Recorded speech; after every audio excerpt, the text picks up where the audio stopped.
बात चल रही थी कि बाप तो इस समय राजाओं का राजा तुमको आकर बनाते हैं। और जब तुम राजाओं का राजा ऐसे करेक्टर वाले बन जाएंगे कि राजाओं का राजा बनो, तो फिर ये प्रजा के ऊपर प्रजा का राज एकदम क्या कर देते हैं, है ड्रामा प्लान अनुसार एकदम कर देते हैं। क्या कर देते हैं? खत्म कर देते हैं। माना पहले धीरे धीरे करते होंगे कि एकदम करते होंगे? बम भी फटते हैं ना, ज्ञान के बम फटते हैं कि नहीं? वो पहले धीरे धीरे फटते होंगे कि सारे इकट्ठे फट पड़ते होंगे धीरे धीरे, पर लास्ट में जाके परमात्मा प्रत्यक्षता बम फट पड़ता है, सब खत्म। तो एकदम ड्रामा प्लान अनुसार ये प्रजा के ऊपर प्रजा का राज्य प्रजातंत्र खत्म कर देते।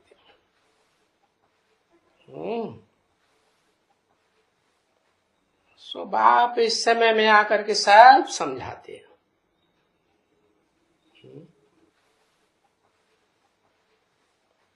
कौन बाप आके समझाते हैं? इसमें समझाने की बात क्या है?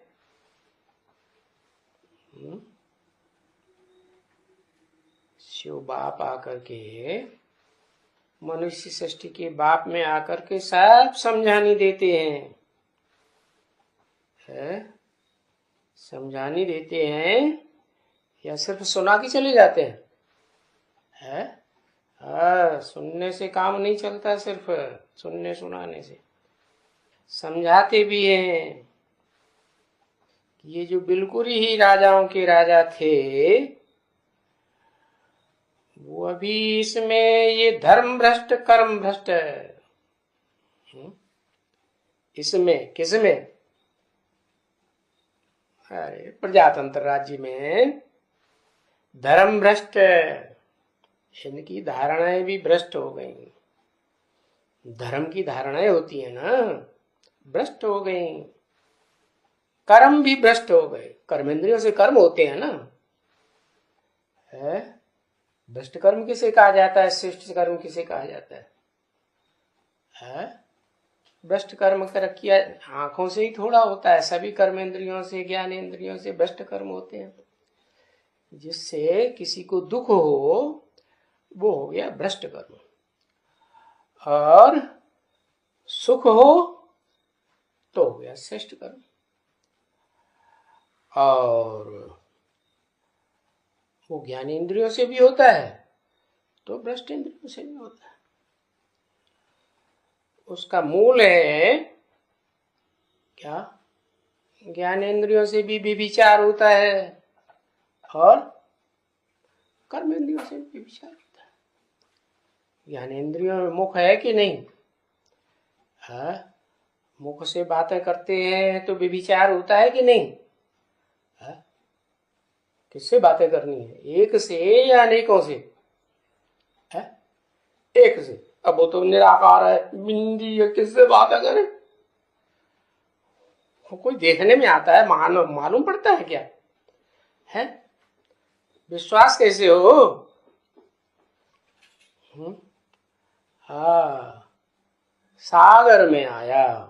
अच्छा, जब सागर में आया है, वो भक्त लोग कहते हैं पीपल के पत्ते में सागर में आया है। जब पूछा जाए तब बताओ, तो वो तो कृष्ण को भगवान मान लेते हैं कि जब सतयुग शुरू हुआ तो पहले कृष्ण आया, लेकिन वो कृष्ण आते ही आते इस दुनिया में क्या शुरू करता है? चलो कर्मेंद्रियों से नहीं तो ज्ञानेंद्रियों से क्या शुरू कर देता है? क्या करता है?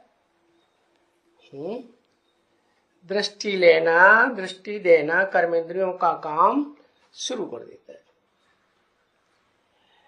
तो वो कोई भ्रष्ट कर्म हुआ क्या है? अच्छा, कर्मेंद्रियों से कर्म करने से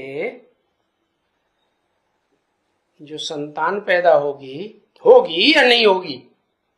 होगी। वो कैसी संतान पैदा होगी?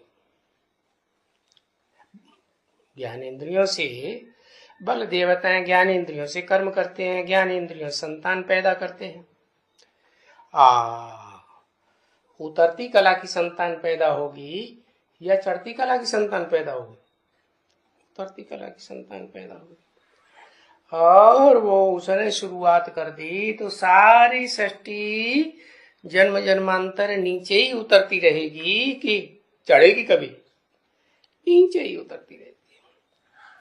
तो कलयुग के अंत में तो ये राजाओं का राज्य तो खत्म हो जाता है। प्रजा के ऊपर प्रजा का राज्य शुरू हो जाता है। तो ये जो कर्मेंद्रियों से जो भ्रष्ट कर्म होते हैं द्वापर युग से, क्योंकि द्वापर युग तो है ही रजो प्रधान युग, रजो प्रधानता से कर्मों की शुरुआत होती है। क्या? कर्मेंद्रियों के द्वारा। उससे पहले देवताएं कर्म करते थे कर्मेंद्रियों से? नहीं, ज्ञानेंद्रियों का कर्म होता था, कर्मेंद्रियों का तो कर्म नहीं होता था। अभी तो कर्मेंद्रियों से भी भ्रष्ट बन पड़े।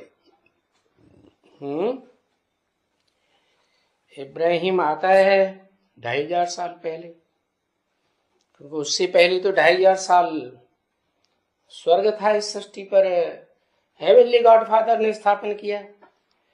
फिर ये मनुष्य गुरु आते हैं ना, देह अभिमानी,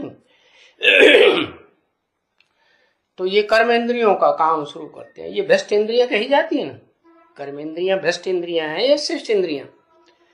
भ्रष्ट इंद्रियां। तो इन भ्रष्ट इंद्रियों से जो कर्म करते हैं वो भ्रष्ट कर्म करते हैं या श्रेष्ठ कर्म करते हैं?